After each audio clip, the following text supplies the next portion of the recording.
nosso encontro dessa noite, eu vou ter a alegria de entrevistar o pastor André Nunes e a Priscila. A gente vai falar um pouquinho sobre família. Então, participa com a gente agora. Eu tenho certeza que você vai ser abençoado pela história deles e pelo testemunho e também, pelo que Deus tem hoje a plantar no seu coração, princípios aí para a sua casa, para a sua família. André, Priscila, chega aqui, sejam bem-vindos.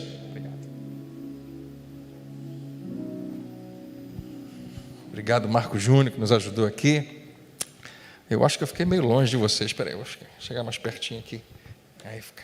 Agora sim a gente consegue conversar. Tudo bem, queridos? Tudo bem, tudo ótimo. Boa noite, bispo. Que bom. Foi alto aqui, em relação a vocês, mas tá maneiro.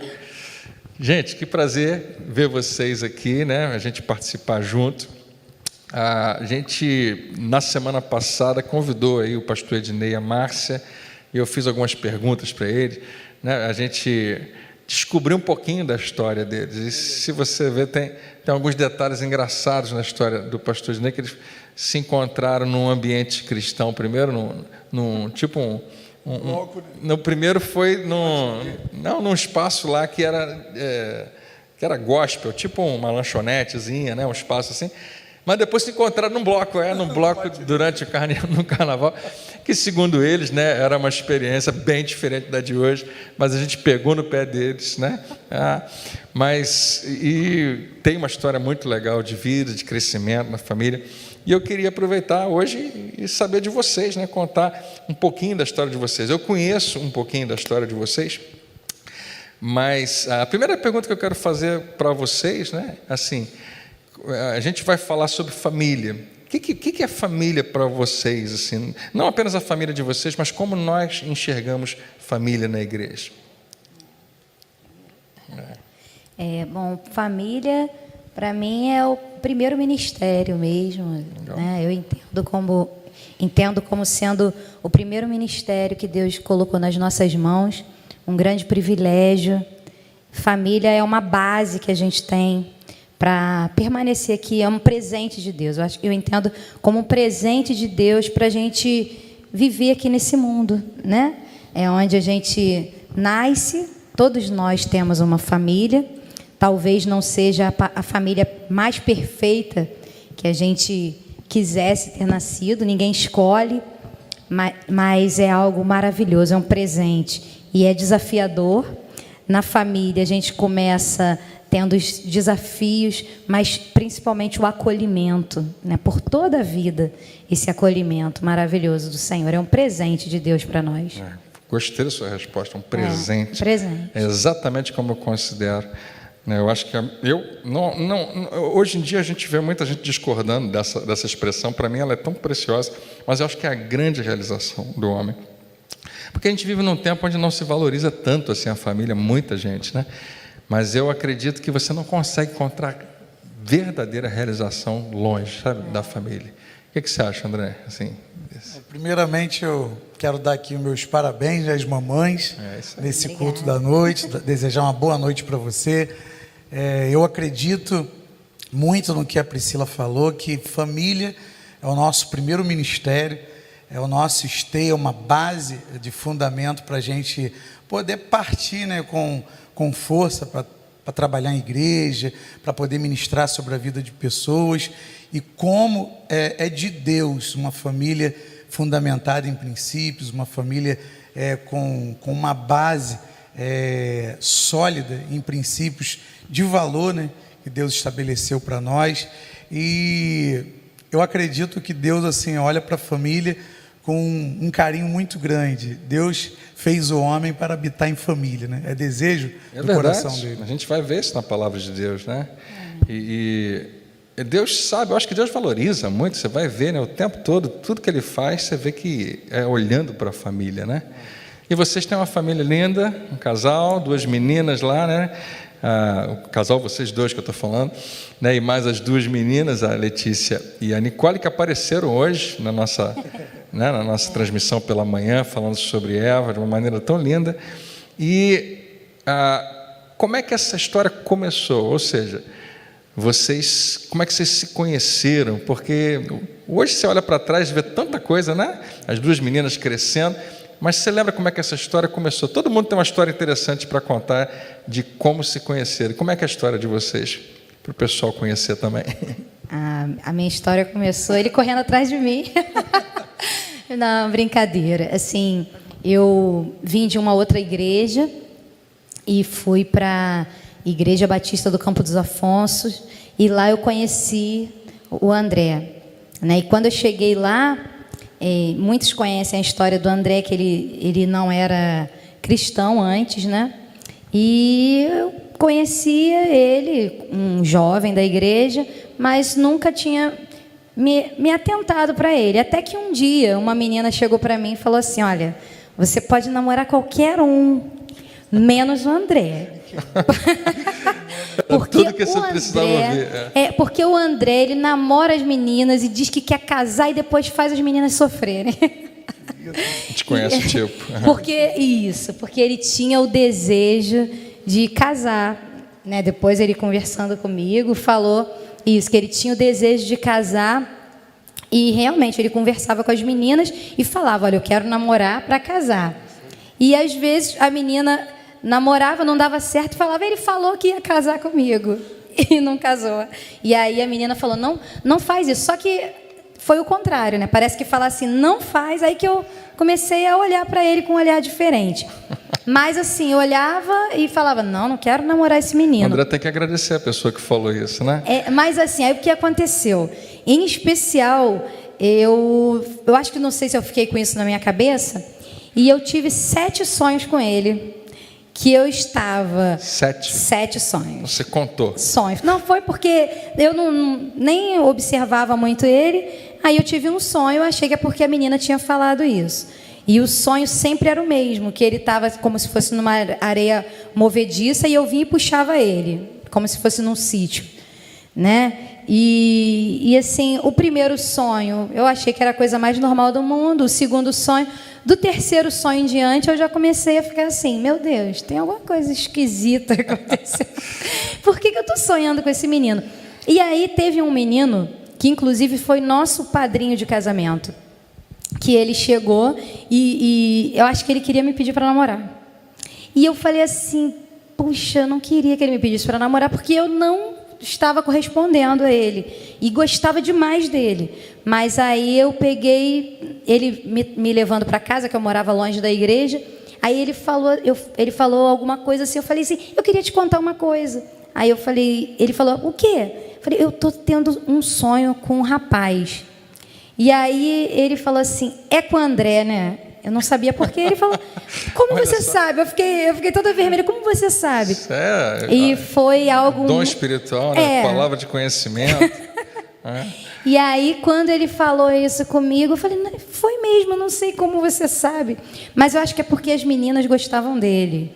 E esse garoto já sabia disso. E aí ele falou isso, só que no mesmo dia, ele esteve com o André. E aí, vou deixar você contar, né? O que aconteceu. É interessante. Fazia sucesso na igreja. A Priscila começou contando aqui, ela me deu uma queimada logo no começo aqui, né?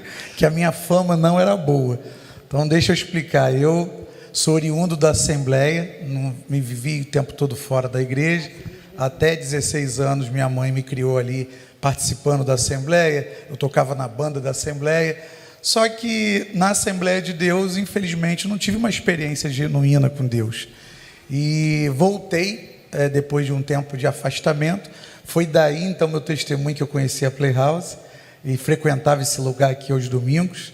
A gente não tinha tocado na questão da Playhouse. Você falou da Playhouse? Não, eu não conhecia. Não, pois eu não conhecia esse tempo. Explica para o pessoal que, de repente, não conhece, né, o que era a Playhouse, porque a gente está aqui no espaço da igreja, onde antigamente era a Playhouse. A Playhouse, que é no espaço que hoje tem a Nova Vida, era a danceteria mais badalada aqui da região. A gente tinha outras também, mas na Playhouse, assim, vinha gente de tudo quanto era lugar, da Barra, do Recreio. Os pais traziam suas filhas para cá e a gente falava que era o filé, né? Vinham as meninas de família, as meninas mais bonitas, tanto da região como de fora. Nesse tempo eu me desviei e era um frequentador da Playhouse. Aí eu passei um tempo fora da presença de Deus. Quando voltei, por causa de um convite de uma prima de uma namorada, que eu estava atual.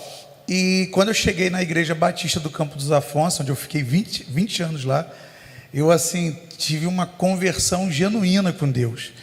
Então a minha fama lá de namorar as meninas e não querer nada sério com elas, ela não procede.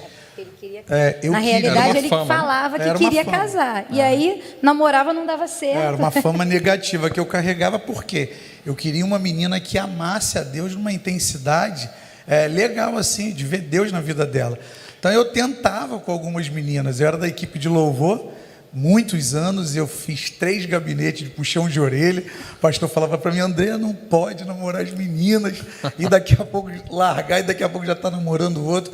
Aí eu falava para ele: pastor, mas eu estou tentando, pastor, eu estou correndo atrás aí do prejuízo, até que chegou um dia que eu já estava com um buraco dentro de mim terrível, tentando preencher com de repente uma namorada de Deus, e não conseguia, porque eu estava buscando com as minhas forças.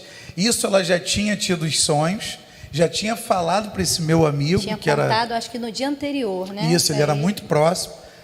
Aí depois de um retiro que nós fizemos lá de santificação, eu coloquei para Deus que eu ia esperar uma menina que fosse dele. Deus viu a sinceridade do meu coração, que eu falei assim: ainda que eu passe assim por um bom tempo, pode durar até anos, mas eu vou esperar o toque de Deus para chegar e dar um passo em direção a uma pessoa. Aí vocês foram para a praia, né, orar. Fomos na praia depois de uma vigília famosa, a vigília de Bento Ribeiro, saímos, clássica lá da congregacional, e era 4 horas da manhã quando a gente estava na Praia da Barra, e eu orei em voz alta do lado desse meu amigo que tinha conversado com ela. Olha como é que Deus faz as coisas. E eu, assim, fazendo uma oração de desespero mesmo, falei para Deus que eu não ia procurar mais, eu agora, o tempo que fosse, se ele tivesse que me castigar, eu usei essa expressão, olha só, que se ele tivesse que me castigar, me deixando aí sentadinho no banquinho, sem ninguém, mas que eu ia esperar a vontade dele. E naquela mesma noite, ele escutou tudo, porque ele estava sozinho comigo lá. Quando a gente estava voltando da Barra, ele chegou para mim e falou assim: poxa, cara, eu escutei tua oração ali e fiquei incomodado assim para te contar um negócio. Eu falei: que negócio? Eu estava meio na bronca. Falei: que negócio? Aí ele falou: pô, eu queria te falar de uma menina. Eu falei: que isso, rapaz? Você não escutou a oração que eu fiz, não? Acabei de falar que eu vou esperar. Não, mas essa menina, cara, primeiro eu vou te contar os sonhos que essa menina teve com você. Quando ele me contou os sonhos assim, que ela estava sempre me tirando, tipo de uma areia movediça, alguma lama, eu estava me limpando de alguma forma. Os sonhos dela tinham a ver com isso. Apontava para isso. Sempre você estava numa situação que ela te ajudava. Difícil, ela me resgatando. E me chamou a atenção. E quando ele acabou de contar, a gente estava no caminho, eu falei assim: cara, quem é essa menina? Agora eu fiquei curioso. E ela estava há pouco tempo lá na igreja, ela estava entrando ainda para a equipe de louvor, né? Não era da equipe, não. Ainda não era nem da equipe ainda, o pastor convidava ela para cantar algumas músicas. E eu já olhava para ela assim, mas alguns amigos meus já falavam assim do louvor: e essa daí? Vai pegar quando? Aí eu me travei, nem chegava perto dela, não conversava com ela, só cumprimentava, né? Crentão, chegava: paz do Senhor, minha irmã, de longe. Amém. Mas eu por dentro já estava assim: cara, que garotinha bonita, que garotinha de Deus assim. Se desse liga, falava para Deus: se der liga. Você lembra a idade que vocês tinham? Ela tinha 18. Eu tinha 18. 18. Quase um pouquinho atrás eu entrava como pedófilo, porque Não, a gente se conheceu. Na realidade, quando a gente se conheceu, eu tinha 17. 17, muito novinha. E você qual é a diferença? Eu tinha 26. Já tinha. 25 para 26, isso. Eu casei com 26. E foi muito rápido. Naquela noite, eu sou assim, né? Eu sou muito objetivo quando eu quero e percebo que... Não é impulsivo, não, objetivo. Eu acho que eu sou objetivo quando eu entendo que, rapaz, isso aí é de Deus para a minha vida. Eu já estava orando um bom tempo. Aí cheguei no outro dia, isso foi um sábado, no outro dia no culto da noite, eu enquadrei ela na igreja. Não foi, Priscila? Conta essa parte. E eu não entendi nada, porque eu tinha comentado com o rapaz, não tinha comentado com ninguém mais sobre isso, e falei do sonho, eu não falei que era nada de amor. E ele veio atrás de mim, e eu estava de carona com o irmão João Batista, né? Um senhor muito querido da nossa igreja, falecido, e ele ia me dar carona de Kombi. E eu estava dentro da Kombi esperando E ele veio, mas eu preciso falar com você. Eu falei, não dá. Aí ele pegou e me deu um papelzinho, liga para mim. Aí eu peguei o papelzinho assim, falei, é ruim que eu vou ligar para ele, eu vou ficar ligando para o rapaz. Mas assim, eu sei que foi assim, né, que aconteceu. Eu liguei para ele, acabou tendo muito coragem. A contragosto, eu liguei. Aí quando eu liguei, aí a gente pôde marcar de conversar, namoramos e casamos, né? Foi bem assim. Pelo que você falou, foi até pouco tempo de namoro e foi. Isso aí eu falo quando eu estou ministrando assim para jovens, ou então falando em casais, que o nosso não é um exemplo muito fiel, comum do que tem que ser. A gente entende que a parte do namoro ela é muito importante para a gente conhecer família, a gente se conhecer um ao outro, os pontos que a gente tem em comum, né? Eu acho que isso aí a gente tem que colocar no lugar mais alto, que é no namoro que a gente vê essas coisas todas. Para depois, quando a gente tomar uma decisão diante do pastor, diante das testemunhas, diante de Deus, a gente já esteja firme com aquilo, na decisão que nós tomamos de casar e seguir em frente. O legal é que a gente, quando conversou, eu já falei assim, em poucos meses de namoro, eu acho que tinha 3 ou 4 meses de namoro, eu falei para ela assim, é isso mesmo que você quer? Tu percebe que esse negócio aí é para noivado, é para casamento? Aí ela, sim, tô percebendo isso, a gente estava se gostando bastante, se entendendo bem em todas as áreas. Aí eu falei, vamos fazer o seguinte, vamos já projetar ainda para esse ano o nosso noivado e o nosso casamento. Ela ficou, por causa dos pais dela, né? Pouquinho tempo.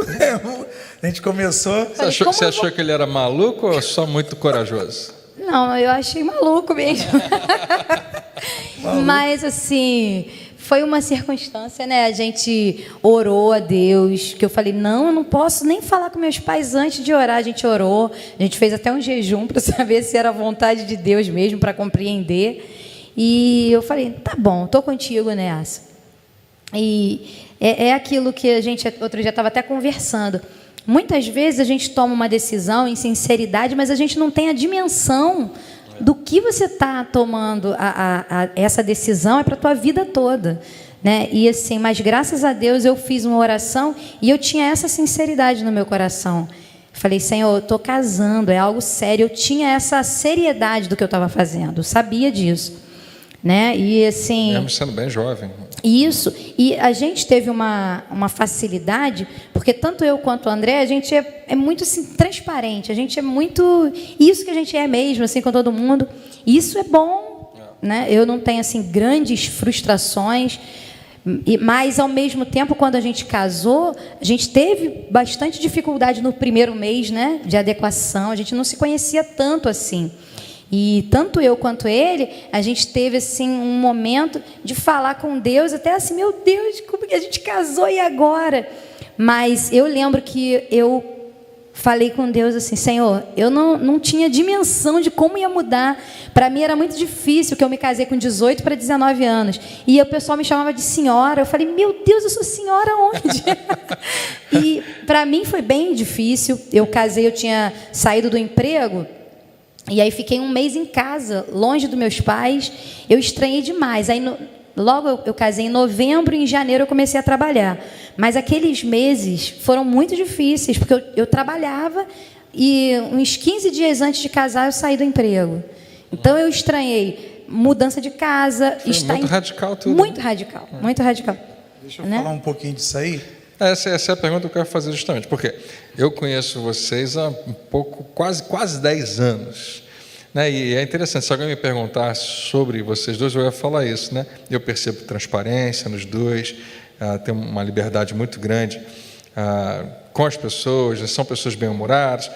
E se me perguntar sobre a vida de vocês como casal, eu testemunharia justamente o que o André colocou, que embora tenha sido um pouco tempo de namoro, hoje a gente percebe que vocês fizeram a melhor coisa, né? Assim, de se casar, de serem a família que vocês são. Com certeza eu percebo em vocês dois uma realização muito grande, mas claro, não dá para negar que o início não é fácil. Eu ia perguntar sobre isso, o que vocês entenderam que foram os grandes desafios dessa mudança completa assim, de cenário na vida de vocês? O interessante é que quando a gente foi pedir o meu pastor da época para casar a gente era do ministério. Eu acho que você já estava no ministério, aí já estava no ministério. E ele, assim, como eu tinha um currículo muito negativo... Você falou que você tinha uma fama negativa. O currículo também era? Porque ele sabia das garotas que eu já tinha namorado. Já tinha namorado. Tá. E ele me chamava no gabinete, lembra que eu contei? Ele puxava a minha orelha. Então ele pensou assim, eu não falei o que era. Eu acho que ele já percebia que eu estava namorando a Priscila. Eu falei, pastor, eu queria conversar com você. É muito importante, eu lembro que eu falei assim, eu dei essa ênfase. Mas só que não pode ser aqui na igreja, porque na igreja o pessoal incomodava ele, a gente não tinha um momento assim bem tranquilo e em paz para a gente conversar. Tem que ser na sua casa. Eu fui lá com ela. Aí ele falou assim, André, dá só para tu me adiantar, o que está pegando? Eu falei, não, é importante demais e tem que ser na sua casa. Eu imagino, deixou o homem no suspense. Eu imagino. Ficou imaginando mil coisas. Ele estava imaginando mil coisas e estava lá a nossa líder, que é a esposa dele. Se eu estou no lugar dele, porque eu já estive nessa situação, alguém quer me falar alguma coisa, eu vou logo no pior das hipóteses. Porque se você pensar que é o pior e você já se preparar para ele, qualquer outra coisa... Eu acho que ele estava preparado para o pior. Então, quando eu sentei lá no sofá dele, eu fiz a introdução. Antes de subir, eu falei para ela assim, ó, eu conheço ele, ele é de uma personalidade muito forte e ele vai fazer de tudo, porque eu estava levando para ele uma proposta que ele não esperava. Eu falo, pastor, eu quero noivar em novembro. Comecei a namorar ela no comecinho do ano. Novembro eu não vou noivar. Quando foi o noivado? Noivado foi 2 meses antes. Julho eu vou noivar, eu vou casar 15 de novembro. Aí eu já falei para ela assim, se você não estiver certa que você quer isso mesmo, a gente não vai nem subir.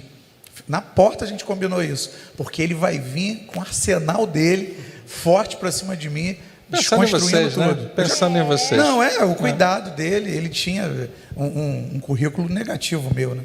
E eu subi, não deu outra. Quando eu entrei, ele tenso e querendo que eu falasse logo, André, o que houve? A gente está aqui para te escutar, pode falar. A pastora, né, atrás, escutando também, nossa líder do louvor. E eu fiz uma introdução muito rápida, falei, pastor, eu sei que é isso que está acontecendo, o currículo que eu trago aí na bagagem, mas eu quero te dizer que eu estou muito feliz com a Priscila, a gente está bem. Aí ele, e aí? E o quê? Eu falei, não, pastor, pode ficar tranquilo, não tem nada mais do que isso não. Eu queria te informar também que a gente está pensando em noivar no mês de julho e noivar e casar em 15 de novembro. Eu queria pedir para você realizar o nosso casamento. Aí ele, que isso, rapaz, isso é muito... E aí ele começou, né? André, pensa bem, eu vou pedir para que vocês joguem isso para o ano que vem, para maturar mais esse negócio ficar mais... E eu escutei tudo o que ele tinha para falar, respeitei, honrei a vida do meu pastor. Eu falei, pastor, é triste o que eu vou te falar agora, mas eu queria muito que o senhor celebrasse. O senhor celebrou o meu batismo, eu tenho uma história contigo, eu queria que o senhor fizesse meu casamento, continuasse na minha história. Mas eu vou pedir um outro pastor então para celebrar esse casamento, que da mesma forma que eu entrei aqui com um desejo no coração de algo, eu e ela, a gente vai sair daqui com essa decisão tomada, nada vai fazer a gente retroceder. A gente vai noivar em julho e a gente vai casar 15 de novembro. O senhor realizando ou não. Eu queria que fosse o senhor, mas não vai ser possível. O senhor falou que não vai fazer, não tem problema. Aí a pastora, né, chegou para ele e falou, não, mas vocês são da equipe de louvor, vocês são muito queridos lá na igreja, Joaquim vai fazer esse casamento. E ele, já que ela está falando, né, então... E os primeiros meses, porque a gente tinha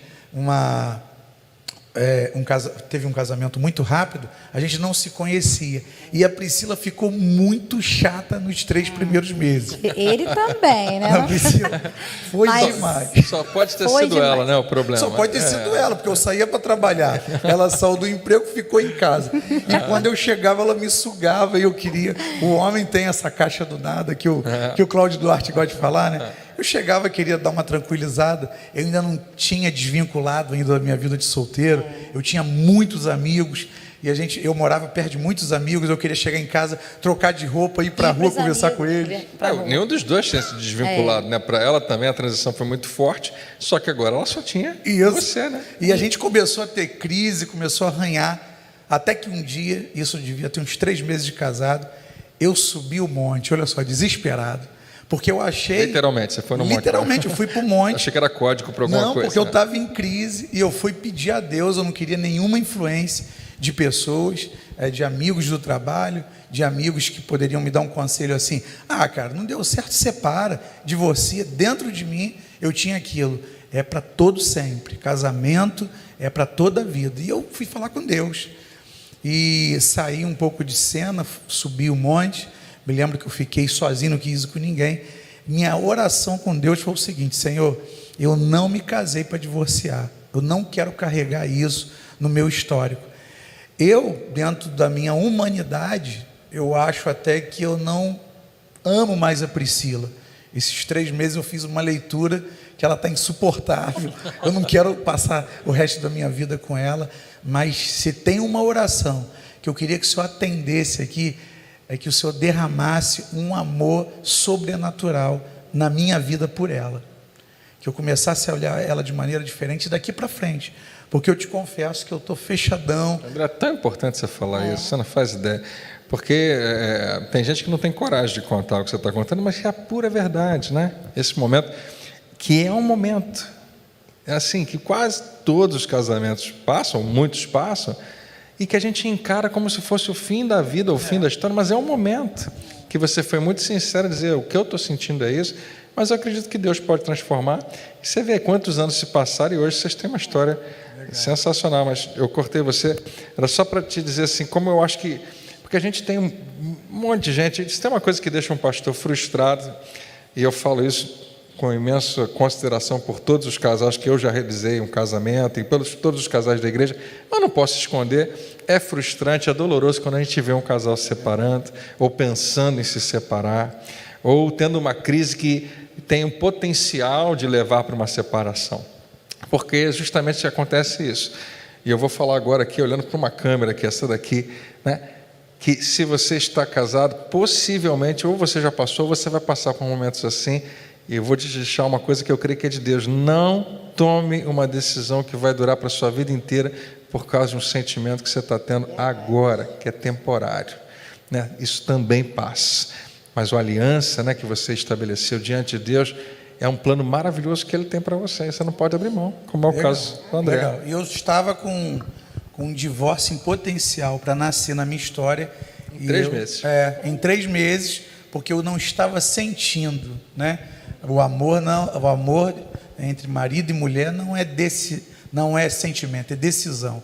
Eu não estava sentindo, eu já estava começando na minha mente, projetar um possível divórcio. E eu levei isso aos pés do Senhor e falei assim: Pai, eu não queria isso no meu histórico, eu acredito que ela também não, mas eu sei que o Senhor é capaz de mudar a nossa história. Inclusive, eu estou me colocando aqui para o Senhor me mudar. Olha como é importante a gente pedir a mudança para nós, né? Em primeiro lugar. É o segredo. Desci dali com aquela oração, em nome de Jesus, amém. Desci. E pastor, sabe que nosso bispo aqui, né? Pastor, bispo. Vou continuar sendo pastor. Foi incrível, a gente conta isso, né, Priscila, para todo mundo. Sabe como é que eu interpreto, se eu fosse fazer uma analogia? Como se Deus estivesse escutando a minha oração naquele momento, e Ele chegasse para um anjo e falasse assim: anjo fulano de tal, está vendo aquela carreta ali, a maior carreta, que tem o poder de carga de mais quantidade, enche ela de amor, muito amor na carga dela, vai lá e derrama tudo isso na vida dele, porque ele me pediu com sinceridade, com inteireza de coração. Essa sensação que você tem. É essa sensação que eu tive, porque eu olhava para Priscila. Mas foi algo assim, porque eu também estava orando, justamente pensando da mesma forma que ele, e eu ganhei um livro. Quando eu casei, eu ganhei um livro sobre casamento, e eu comecei a ler aquele livro, e no livro falava que quando a nossa força já se esvai, Deus tem um milagre no casamento, né? E eu comecei a clamar por esse milagre no casamento do Senhor. Eu falei: Senhor, derrama esse amor sobre a vida do André, me ensina, me dá sabedoria como mulher também. E eu falei: eu não me casei para separar, eu me casei para a vida toda diante de Ti, então me ajuda, Pai, eu tenho certeza que isso é a Tua vontade. O matrimônio, a família está na Tua vontade, no centro da Tua vontade. Então, e a gente viveu esse sobrenatural. Logo no comecinho do casamento, a gente teve esse milagre para contar, né? E foi bom demais, que eu chegava em casa assim, olhava para Priscila e a minha vontade era ficar o tempo todo beijando, abraçando. Foi algo assim que estava perdido há 3 meses atrás, eu não estava mais sentindo aquilo, né? E ela começava a falar, eu não queria nem saber, vem cá, minha preta, e pai, daqui a pouco eu já estava, né? Porque eu acho que o André sempre teve muitos amigos, né? E eu acho que Deus despertou na gente, além de um amor, uma amizade muito grande. De brincar um com o outro, né? Vê que ele até pregando que ele brinca muito comigo. E a gente tem muito essa afinidade. E, inclusive, quando a gente foi batizado com o Espírito Santo, foi junto, de braço dado, abraçado. Foi algo... Tem um mistério muito grande nisso. Com certeza, uma ligação ainda mais profunda. Não foi um batismo no ônibus, nem no trem.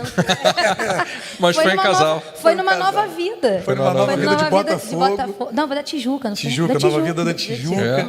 Vieram umas pessoas para ministrar na Nova Vida da Tijuca. Eu nem imaginava de um dia ser da Nova Vida. A gente tinha até uma visão errada da Nova Vida. A gente pode falar, né, Priscila? Pode falar hoje, não tem edição. Isso é velho homem, velha criatura. Todo mundo tem, né? Até você conhecer. É bem diferente. Mas a Priscila que tinha essa visão, tá, gente? Porque eu era muito de uma só denominação, né? E às vezes isso aí a gente precisa aprender com a maturidade, tem realmente. A tendência de acreditar que aquele ali é o único caminho, né? O único jeito de fazer as coisas certas. E a gente aprende que existem outras coisas. Com certeza. Como que a gente viu os irmãos da Nova Vida? A gente diferente. Não, assim... Light, né? Light, a gente falava. Não, a igreja light. Igreja light. Não é light, Gostei. Que vergonha. Igreja light. Igreja não tem muito... vamos dizer assim, interesse pela santificação.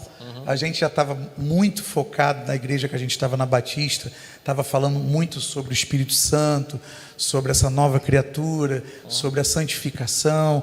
Claro, muita percepção errada do que era isso. Mas a gente falava até sem conhecer, né? Eu nunca. Mas é o que a gente mais faz, né? Até hoje a gente fala sem conhecer as coisas. E a gente está vivendo um tempo hoje das fake news, né? Mais do que nunca, na era da informação. E a coisa mais normal do mundo é alguém falar uma coisa sem saber, sem conhecer. Mas isso não é de hoje, com certeza. Eu já fiz isso também, que vocês estão falando. A Priscila se converteu mesmo, né, Priscila? Está sendo ele mesmo, né? Seja menos transparente. Olha, mas eu estava lembrando assim, dessa oração que você fez nesse momento. 3 meses de casado, já sabendo lá atrás, antes de casar, que era aquilo que vocês queriam, e tomaram uma decisão muito forte, muito séria. Tem que ser aquele dia, tem que ser tal, naquele momento, né? Ou seja, aparentemente quem olhou falou: vocês estão se precipitando e correm esse risco. Depois dessa matemática toda, você está lá 3 meses depois, sentimento completamente distorcido, mudado, achava até que não amava mais, pensando até que separação era uma possibilidade. Priscila também um pouco disso. E de repente a coisa muda completamente e você se torna o cara mais apaixonado que poderia ser. O que eu acho que muitas pessoas no casamento não percebem é como isso é real. A maioria das pessoas que estão debaixo de um sentimento acham que ele não vai embora, que ele vai ficar ali para sempre. E o sentimento é a coisa mais doida. Um dia de um jeito, outro dia de outro jeito. Eu adoro falar para qualquer casal: olha, se estava bom e ficou ruim, quem disse que de ruim não pode ficar bom de novo? Né? É a sua história. Estava muito bom, de repente não ficou tão bom, ficou ruim. Mas quem disse que não pode voltar? E vocês têm esse testemunho para contar, ficou melhor ainda do que estava antes. Eu queria muito, né, que os casais que estão ouvindo a gente agora tivessem essa percepção de que a vida não está terminando durante a quarentena, né?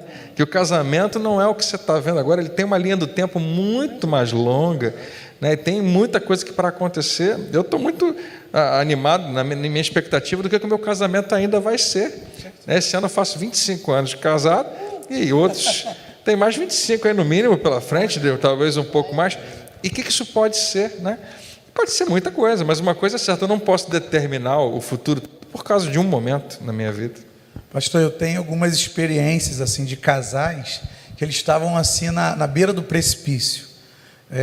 E um casal que hoje a gente tem uma aproximação, já estão há muitos anos juntos, eles chegaram assim nessa beira do precipício, eles foram conversar com um pastor de uma igreja, e esse pastor deu o aval para eles, que eles, no caso do que ele estava passando com ela, que ele falou para o pastor que ele casou por causa de uma profecia, ou uma profetada, como ele estava lidando com aquilo, ele não estava entendendo mais nada depois de casado. E como ele levou aquilo para o pastor, não sei, mas ele chegou na minha casa nesse dia, depois de ter saído de um gabinete, e o pastor falou assim: no teu caso, cara, você está liberado para divorciar, porque você foi enganado. Esse casamento não foi de Deus. O que Deus uniu o homem, mas isso aí não quer dizer que Deus uniu isso aí, e o pessoal leva, a gente tem todos os argumentos, e ele estava querendo e o mesmo. pastor deve ter falado na maior sinceridade, com base só que na própria humanidade, dentro de uma leitura que ele estava fazendo, do que ele estava narrando, como a gente pensa às vezes. Eu me lembro que eu abri a janela do meu apartamento, eu morava de frente para a igreja, eu sempre fui, eu e Priscila, morar perto da igreja, porque a gente não sai da igreja. Eu me lembro que eu abri a janela assim, ele me olhou e eu cumprimentei ele. Ele falou assim: você tem 5 minutinhos para me dar? Eu falei assim: cara, tem. Ele subiu, ele ficou quase 2 horas comigo ministrando na vida dele. Ele falou: eu tenho essa palavra aqui do pastor, mas algo dentro de mim está querendo, está clamando para buscar uma outra opinião. O que você me diz sobre casamento, sobre essa situação aqui que eu estou vivendo hoje? Você já tinha passado por isso? Já estava bem com a Priscila.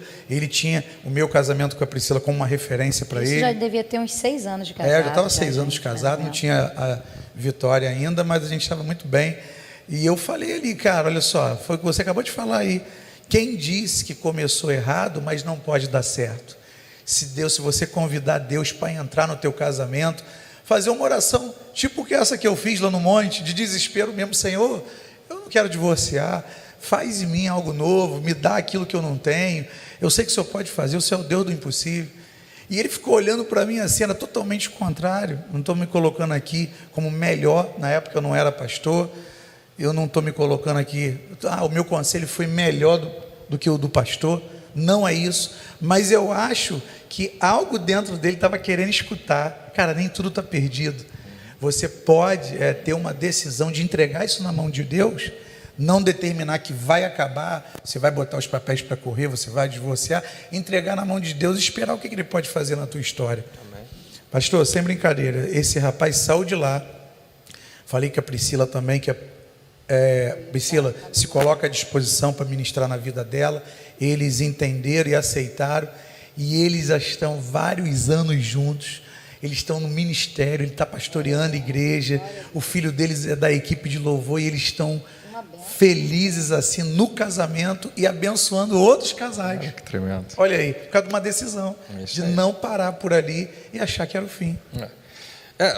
Essa história que você contou sobre alguém profetizar sobre casamento, a maioria das vezes não dá certo.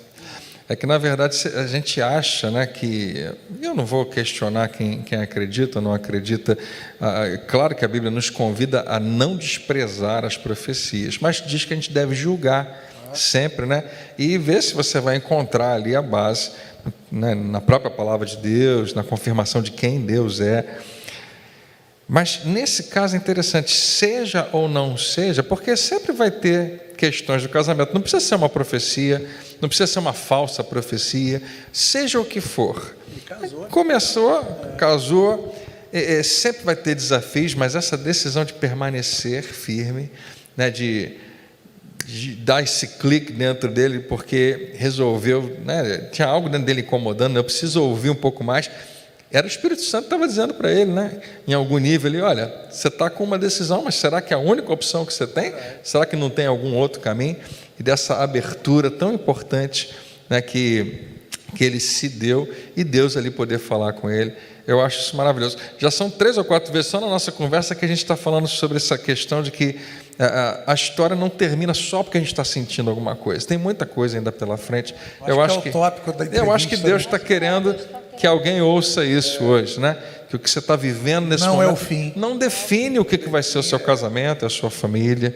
Você tocou no nome da Vitória, é o nome da sua primogênita, Vitória Letícia, 2 meninas. A Letícia já está com 14 anos, adolescente, já faz 15 agora, e a Nicole está com 7 anos. É uma distância boa aí. Como é que é para vocês essa experiência? Bom, no decorrer da história de vocês, eu sei que, inclusive, a gravidez, né, a primeira gravidez, a primeira gestação, vocês tiveram desafios também.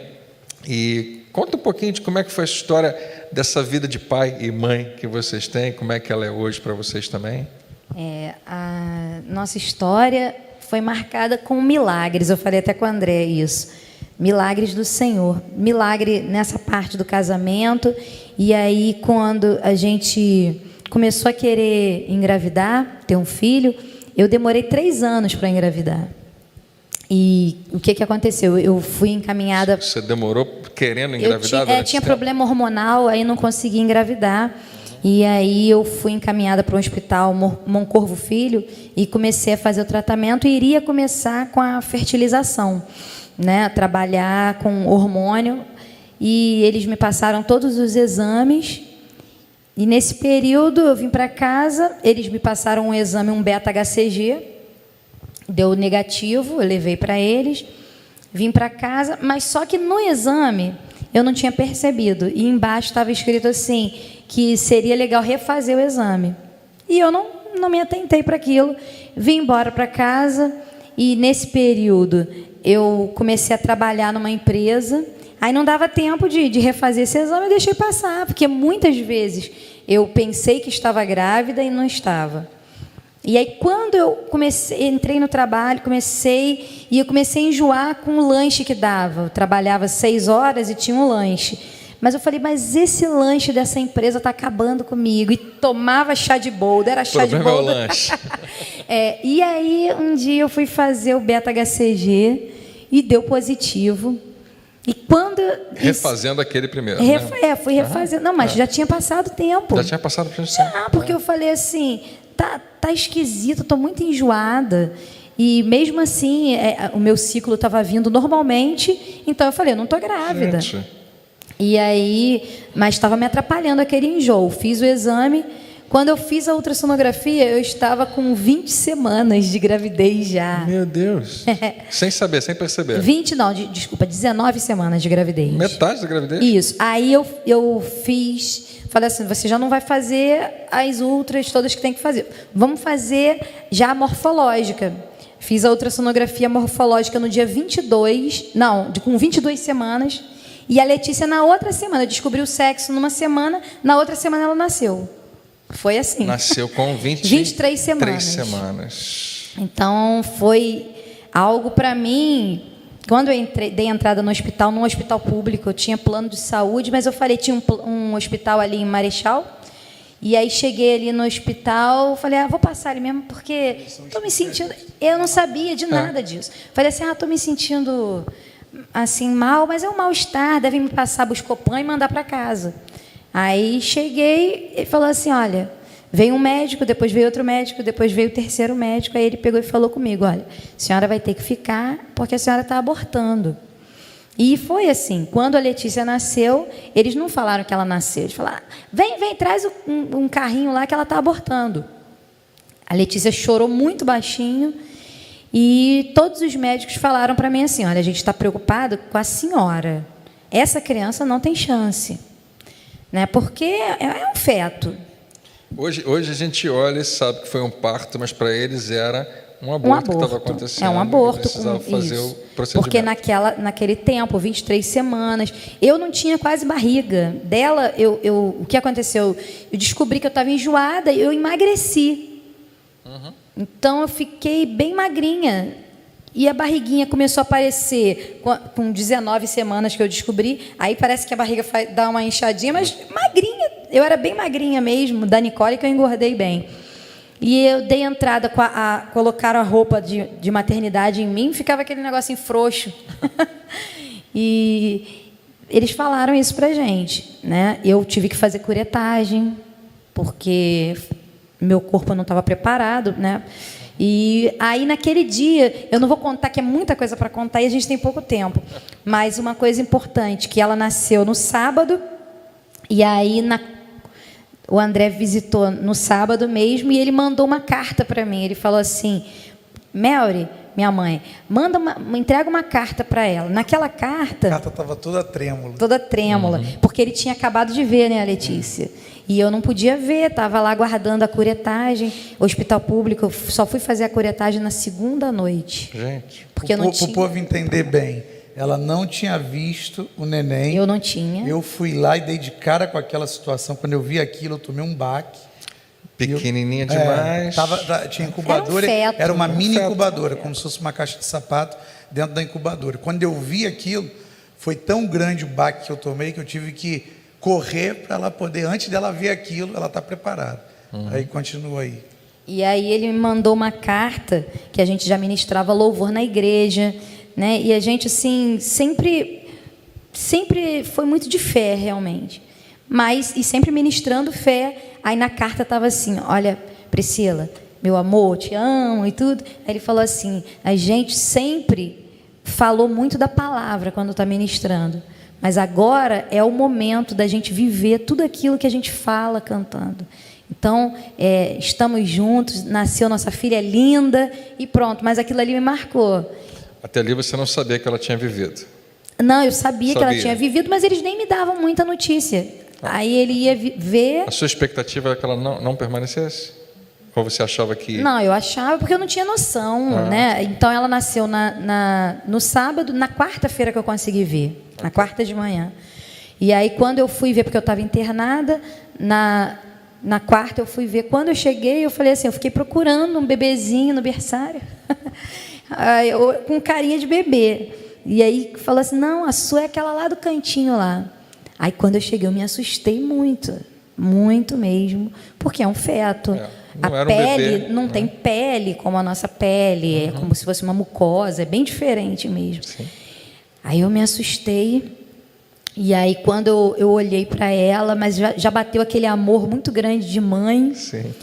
E aí, quando eu fui visitada a segunda vez, eu fiz uma oração comigo, porque eu não sabia nem o que orar. Aí eu falei, Senhor, não sei, mas foi o meu momento, eu lembrei de Gideão, e eu falei, Senhor, eu não sei como orar, Pai. Então eu quero te pedir um sinal. Se for para orar, para ela viver, que ela abra o olhinho.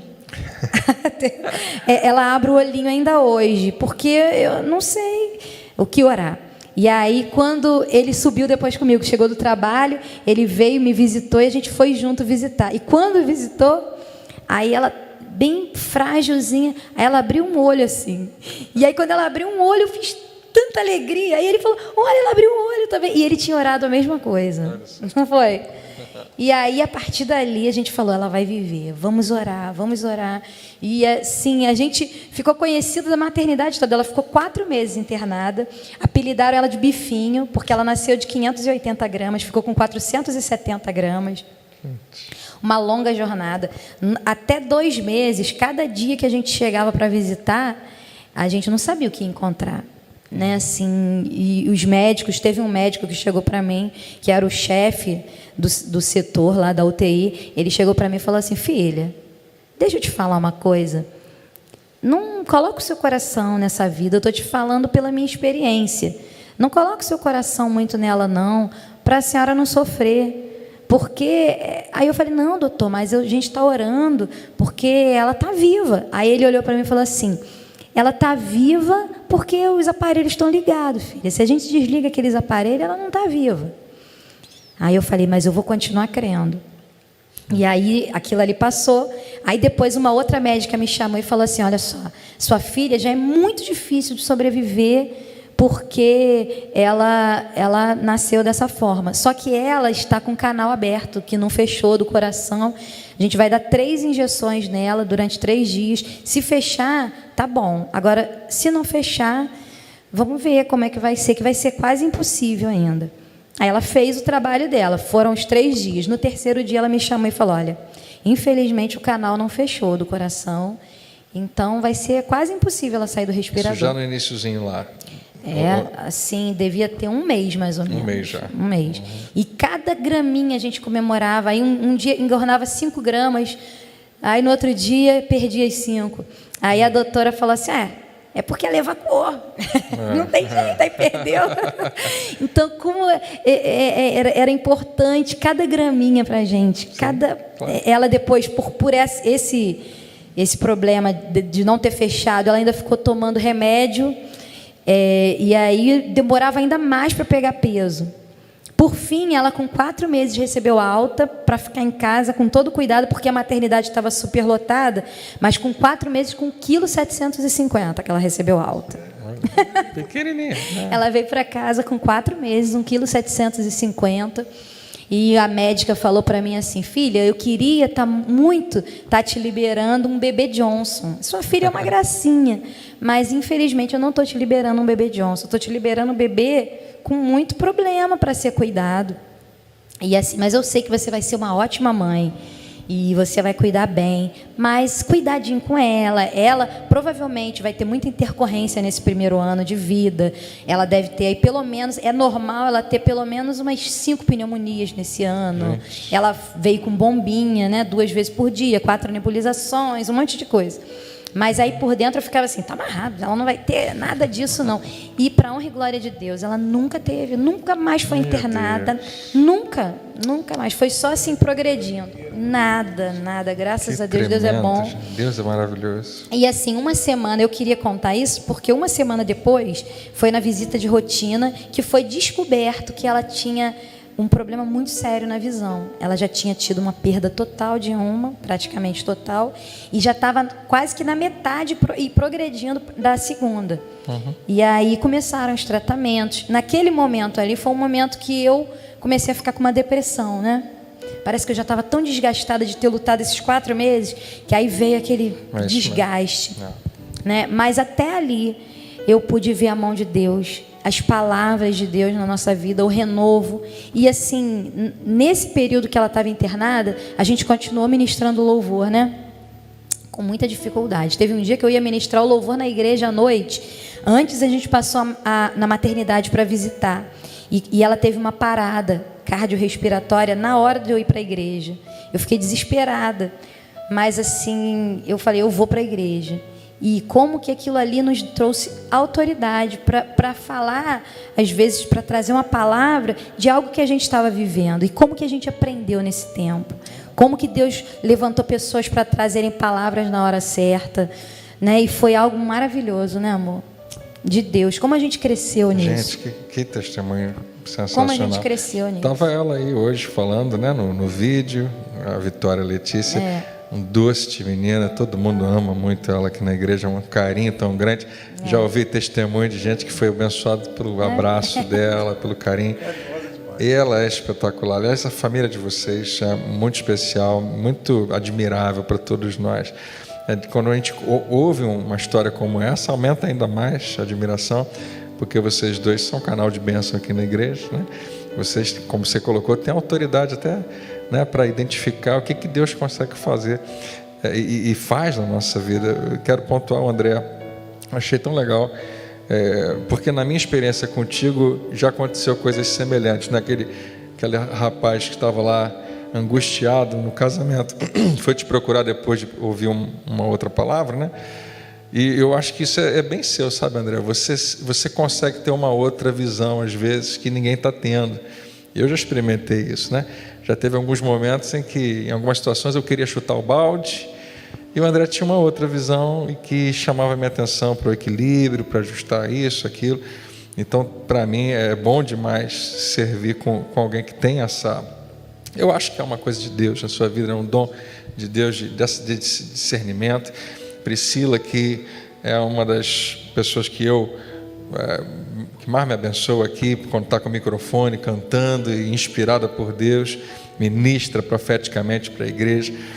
E sabendo, né, na história de vocês têm alguns, não só esse, né, alguns dramas aí que já aconteceram na vida de vocês. É uma inspiração para todos nós. E tem uma pequenininha também, a Nicole. Nicolinha já é fruto da nova vida, né? Nasceu depois, né? Logo que eu vim para cá, e assim, eu estava falando no grupo que a gente está fazendo treinamento de mulher única, né? E eu estava compartilhando um pouquinho isso, que na gravidez, eu até então achava que estava tudo bem comigo, mas no período de gravidez da Nicole, até 5 meses estava ótimo, não tinha nada, não sentia nada. Quando deu 5 meses, eu comecei a sentir aqui e no corpo. Eu comecei a sentir muita... Depois a Márcia até me explicou melhor que isso era crise de ansiedade por conta de um trauma. E eu sentia como se eu estivesse abortando. Da primeira gravidez. É como se eu estivesse abortando mesmo. E como foi importante o André estar aqui fazendo a Atos. Ele estava fazendo a Atos. E aí depois ele me deu os livros da Atos. Eu li os livros, grávida, né? Eu li em casa os livros. E algumas vezes, muitas vezes, ele chegava daqui, eu estava em pânico em casa. E ele tinha tido a aula com Rafael Freud, ou com a sua aula da cura, Fragale. E ele chegava em casa e falava, não, vamos aqui, vamos orar. E passava. Era algo mesmo, declara fé. E como essa igreja me abençoou. Nesse momento, a Escola Atos foi libertadora para mim, para a mente, né? A gente precisa estar renovando a nossa mente realmente. Então foi um momento maravilhoso também. E a Nicolinha já nasceu aqui com essa carinha assim especial, já cresceu os amiguinhos do berçário, que eu comecei trabalhando aqui na igreja no berçário. Ela parecia youtuber hoje, né? Ela não é mole. E assim, veio para alegrar ainda mais. Ela veio, de vez em quando eu vejo a Letícia brincando com ela, conversando, e eu glorifico muito a Deus, porque até você perguntou, tem um tempo, né? Mas foi o tempo que eu tive coragem de engravidar de novo. E mesmo assim, eu falei assim, eu parei de tomar um anticoncepcional, e um mês depois eu falei, não, que isso, eu vou voltar de novo. E aí eu já estava grávida. Então era de Deus. Então são 14, 7. Se for de 7 em 7, já está na hora então de mais um. Não, agora liguei. Fechou a fábrica. Uma coisa que é importante a gente pontuar, que a Priscila falou que quando a moça liberou a Letícia Vitória, ela falou, ela provavelmente vai acontecer dela ter muitas pneumonia, né? Foi dando tudo que ia acontecer, possivelmente. E eu lembrei... Para já deixar vocês mais ou menos preparados. Isso, mas eu lembrei, quando ela estava falando aqui agora, eu lembrei que quando o Fragale, ele foi lá para... Qual foi o país que ele estava? África do Sul? Foi a África do Sul. Ele pastoreou uma igreja lá e que falaram que ele ia pegar o que, Priscila? A gente sempre conta isso lá em casa. Ele falava que vai ter Alguma pneumonia, porque era muito frio lá. Frio. Foi na aula dele também, que eu tive online. Ele colocou a igreja todinha lá para orar. Até hoje eu me lembro desse testemunho dele. Ele colocou a igreja todinha para orar e confessar com base no que a gente já tem na palavra. Porque é assim, né? Se a gente confessa, crendo e fala igual a palavra diz ao nosso respeito, ele conta que ninguém teve. Não, o primeiro ano a família dele não teve. No segundo ano ele botou a igreja toda, ninguém teve pneumonia. Que sempre tinha, que era algo normal lá. Que era o país que ele estava. E como é importante, na hora que ela estava falando que a nossa filha não teve nada, como é importante, ela falou que ficava, tá amarrado, né? A mulher falando e ela por dentro. Não, tá amarrado. Mas como é importante a declaração de fé. Eu sempre falo isso quando estou fazendo as lives, quando eu estou pregando, quando eu estou fazendo um gabinete. Você falar a mesma coisa que a palavra diz ao teu respeito. Pode não estar funcionando, você pode estar sintomático, muita coisa que você está vivendo não é o que você está vendo que a palavra diz ao teu respeito, mas quando você começa a declarar a mesma coisa que Deus diz que é teu por promessa, você começa a trazer aquilo para a tua realidade. E nada aconteceu lá com o Fragale, nada aconteceu com a nossa filha e nada aconteceu com a Nicole, que ela achava que ela ia abortar, que muitas vezes eu chegava lá, Priscila, isso é influência do mal e você já está curado, você não tem mais esse trauma que você está carregando. E ela falou que ela sentia até o cheiro do iodo do hospital, né, daqueles medicamentos, era muito real. Mas como o inimigo pode projetar algumas cenas e situações... Na nossa memória ele é capaz de trazer sentimento de volta. Trouxe até o cheiro aí, eu acredito nisso, com certeza. Não era o meu perfume, eu não usei perfume de outro. E a intenção era realmente paralisar você, né? Deixar você amedrontada, que poderia causar até problemas que você nem imaginava, né? Acho que tremendo, graças a Deus... É isso mesmo que você falou, uma vida, né, uma caminhada que é marcada por muitos milagres aí na história de vocês. E eu acho que hoje está sendo uma inspiração também para muita gente. As perguntas que eu tinha planejado fazer, vocês já responderam todas, né? Princípios da palavra que marcaram a família de vocês, o André colocou aqui, né? De estar sempre confessando a palavra. Não dá para ficar mais forte do que como ele colocou aqui, né? Essa necessidade que nós temos de pegar a palavra e colocar nos nossos lábios, porque você está reafirmando aquilo que Deus falou a teu respeito. Então você está dizendo: eu concordo, eu acredito que o que Deus falou é verdade. Mesmo que você nem sinta muito isso, mas ainda assim você é capaz, né, de reafirmar aquilo, declarar. E é isso que a gente vai ver o tempo todo acontecendo na palavra de Deus, como, né, a maneira, a receita como Deus diz que o homem precisa viver, não pelo que ele vê, mas pelo que ele crê. E a nossa boca confessa isso. E tanta coisa, né? Eu não espero que vocês não tenham, né, que ter muitos desafios pela frente, mas sem eles os milagres não acontecem. Eu tenho certeza que a vida de vocês vai continuar sendo marcada, né, por essa provisão de Deus, pela presença de Deus, que é tão tremenda e tão maravilhosa. Então, para a gente terminar, eu vou convidar vocês, o André, a fazer uma oração pelas famílias que estão nesse momento assistindo a gente, nesse fim de domingo, de Dia das Mães, né? E a gente tem orado pela sua casa, acreditando que Deus está operando, está abençoando, está desejoso de envolver a sua vida e a sua família. Então, eu pedi para o pastor André fazer essa oração para a gente.